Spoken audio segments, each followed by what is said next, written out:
happening today? Congress is holding a hearing on political bias at NPR, National Public Radio, following claims from a former editor.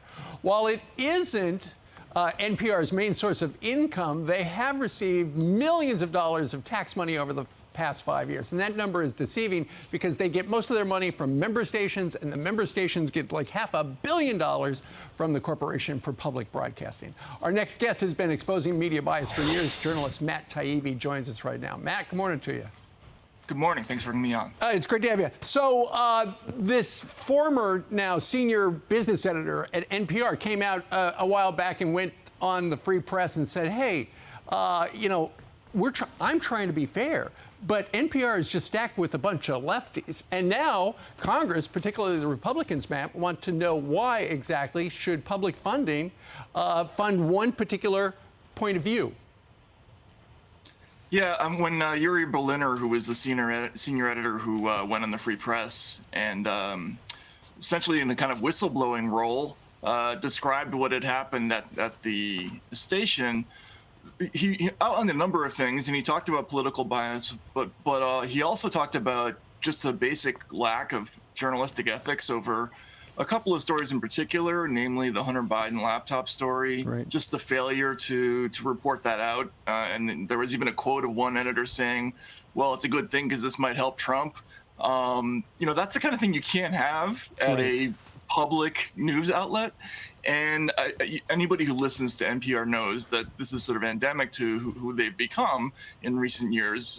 Used to be at least a reliable sort of news deliverer, and it has changed to something else. And I think, you know, Congress is right to ask the question because liberals and leftists would certainly, you know, be similarly horrified if there was something, you know, an arch conservative public radio station on. Yeah, that would be crazy.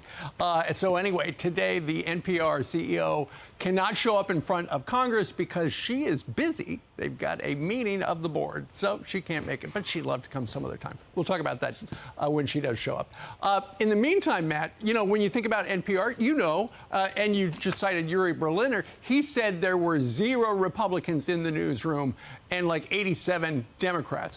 A lot of people have felt the same way about the New York Times, and their coverage historically tilts to favor the political left. But the New York Times editor came out over the weekend on Sunday, and he said, among other things, it's our job at the New York Times to cover the full range of issues that people have. We become an instrument of the Biden campaign. So people are talking, Matt, just about how the New York Times suddenly is going, we're not just going to put out stuff that is favorable to Joe Biden. We're going to be fair. We're going to talk about things with the Trump campaign as well. Yeah, and this is crazy. This is a dispute that goes back at least 5 years.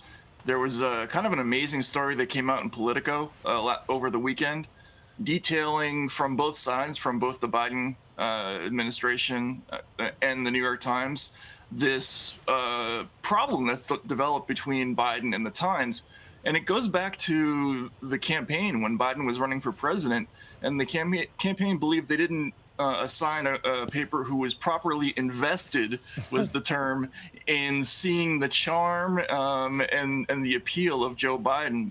And the administration has continued since then to believe somehow that the New York Times is not sufficiently worshipful of Joe Biden. I mean, I don't know what planet they're living on. If you read the Times, there's almost nothing ever negative about the guy in the paper. So that shows you how delusional the White House is about these things. But Matt, you know, you look at the polls, and Joe Biden is in a hole, and they need, you know, it's all hands on deck. We need help from the Gray Lady. Well, right, but this isn't the way to do it. And they've been doing all sorts of like little petty things, like excluding people from, you know, having access to certain press conferences.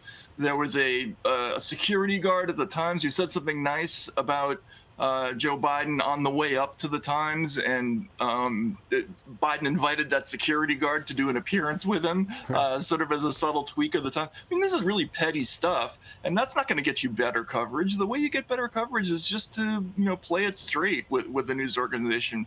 Reporters don't expect special treatment. At least they didn't when I covered the White House, and I don't understand what they're doing. I think the reporters at the White House would just like to be able to talk to Joe Biden from time to time, but that, according to the campaign, not going to happen anytime soon. Matt, thank you very much for joining us live. Have a great day. I'm Steve Ducey. I'm Brian Kilmeade. And I'm Ainsley Earhart. And click here to subscribe to the Fox News YouTube page to catch our hottest interviews and most compelling analysis.